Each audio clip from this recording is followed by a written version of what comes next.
Up until now, we have seen JavaScript execution environment. JavaScript can't run on isolation. It requires either browser engine or Node.js because on browser engine side, JavaScript has got a dedicated engine which every browser has got. And Node is the one who allows us to run outside of that execution environment apart from browser engine. And then we went through the different variables, var, let, and int, how JavaScript decides the type of the variable at runtime. Then we have already explored primitive data type, object, and its references. Now in this video, in this chapter, we are going to start with operators, type code conversion, equality rule, control flow, and scope. Till now, we have seen how JavaScript stores data. But now let's understand how it actually helps us execute the logic. We will look right from type conversion to scope.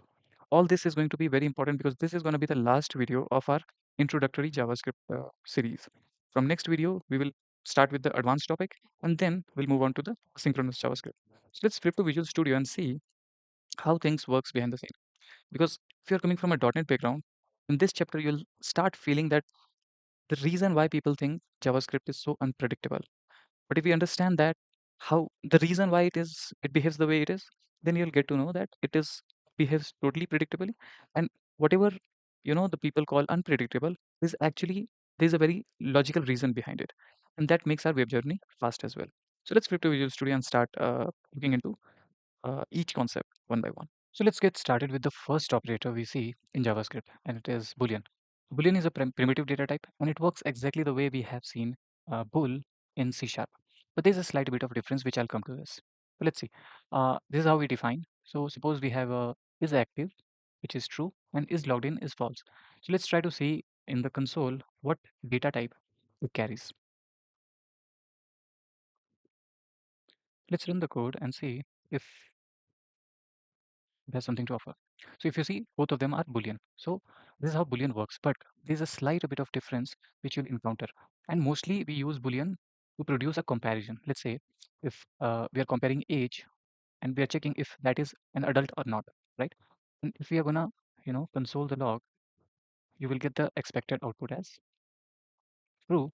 And is adult also gonna be Boolean? Because JavaScript will look at this data type, which is Boolean, and if that comparison comes out to be true, then again at runtime is adult is going to become Boolean, as we have already seen in the last chapter. That JavaScript uses runtime typing in order to typecast a variable to which data type it should be aligned to. And now look at these things. Booleans are mostly going to be used within the conditions, okay, within if condition. So if you're going to run this, you'll get executed and non-executed depending on the if the value is true or not. And now let me come to the subtle difference which I was talking about. It has as opposed to C sharp. Let's address the subtle difference which I just mentioned to you. In C sharp, you cannot pass anything else but Boolean inside the if statement. But in JavaScript, you can pass any value. You can pass integer, string, whatever, and that will be converted internally by JavaScript as a Boolean or non-Boolean. So let's look at the few examples. What I mean actually, I mean if you were to write this kind of code in C sharp, it will give you an error, right? Compiler will complain and it will not compile. But in JavaScript, if you pass this kind of code where if is being checked if a value is one or not, and it is perfectly fine code, it will not give you any sort of issue or error, right? But I think these are very important things to keep in mind. If you are passing, something like one inside of if statement, JavaScript internally will convert it to true. You don't have to directly, let's say, pass one, but if whatever value you are sending inside the if statement, if that is, that represents value one, then it will be true. If you're sending zero, then it will be converted to false. And there are a few more, like if you are, with a non-empty string, hello, sort of thing, then non-empty string will be converted to true. And again, if let's say you are passing null, right, empty string basically, it will be converted to false. Zero is slightly surprising. Zero is not empty, so it gets converted to true and executes, right? If you think zero string, not zero number, okay? The number zero will produce false, but zero inside a string, zero as a string, if you pass inside the if statement, then it will be converted to true, and the code will execute inside that. Okay, so let's run these things and see whatever I've taught you is correct or not. These are the rules. Make sure to keep in mind. Okay, I think I forgot to save it. Let's save and run that. Now if you see, I'm going to paste this code and this solution as well, right? Everything, if you see, it matches. Step 6 should be producing true, which it is. So if you pass 0 as a number, then it will produce false. But if you pass 0 as a string inside an if statement, it will produce true. Now let's move on to the next operator. Let's talk about comparison operator, which works exactly pretty much same how we see in C sharp. But the only subtle difference will be it behaves differently with equality. That we will come to that.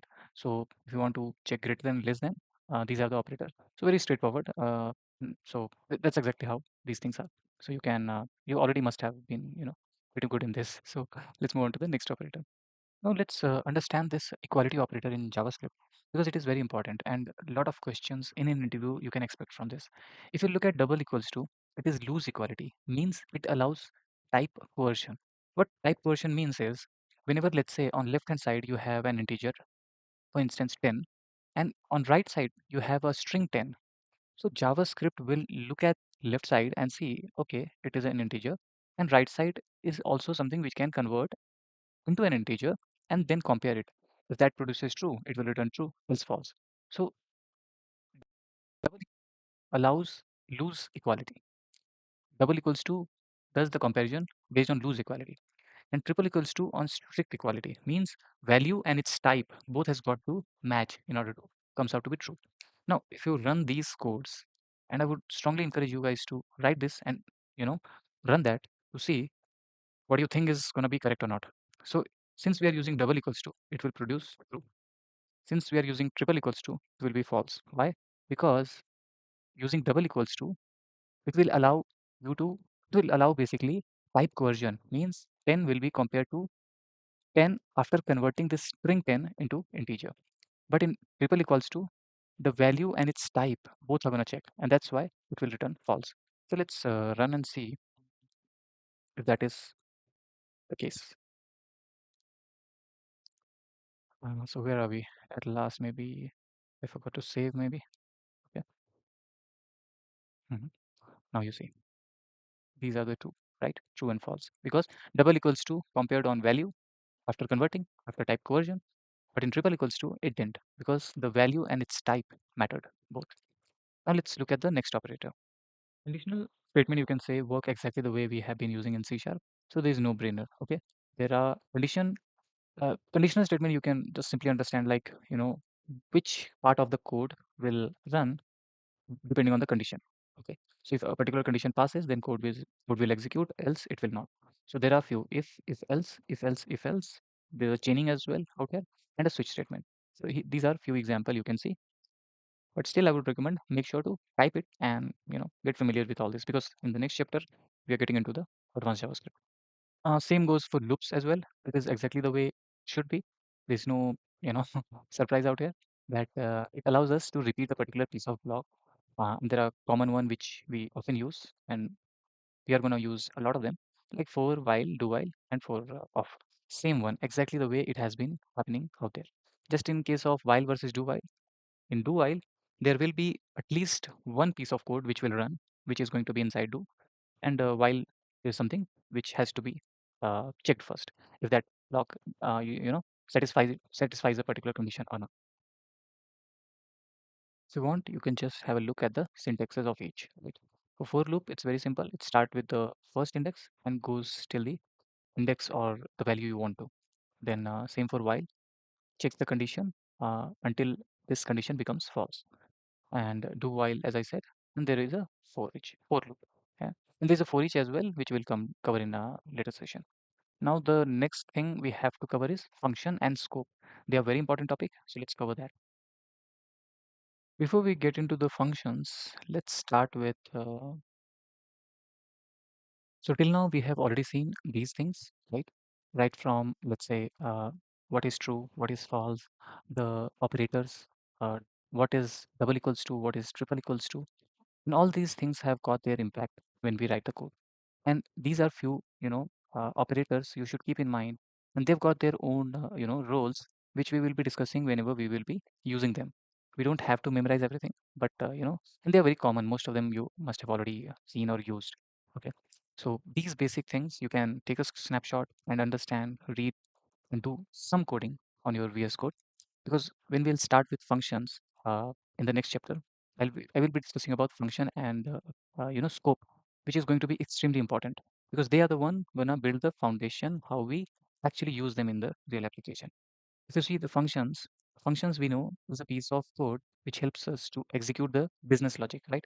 But in JavaScript, function is something more than that. JavaScript, allows the functions to return a value and that can be assigned to a variable as well. So a lot of interesting thing we are going to talk about in the next chapter, where the next chapter is going to be completely dedicated on functions and scope in JavaScript. And then after that chapter, as I have already promised, we will be looking into the advanced JavaScript. And after that, asynchronous JavaScript. So thank you very much for watching. You know, Wait for those chapters if your basics are very clear. Then from there, we will, start looking into better and deeper things, which comes very often in the interviews. Thank you very much.